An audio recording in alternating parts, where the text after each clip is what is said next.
Ye ko school yi e ka kire say definition of energy. Okay. Okay, nya okay. Yet the ability to do work.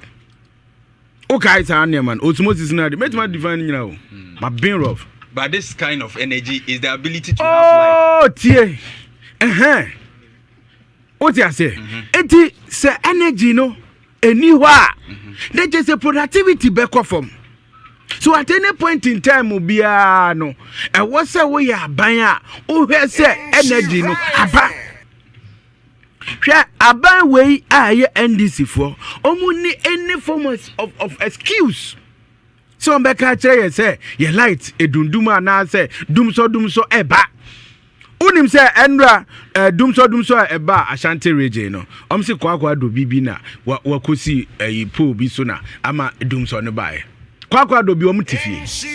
Kwakwa do bi enimu no nya pose one what. Why say kwakwa de bi kosi? One reason no. It's all over. Why na kan mama? ECG for ECG. Yes. Where is it? Where is the? Me wia me de be ma. Me say me wia me de be ma. One ma me 15 minutes. Okay, who bet my kasa onyindi because I haven't seen me ma o mem wia kasa say, but that is the reason they are giving. Then us. It's not true.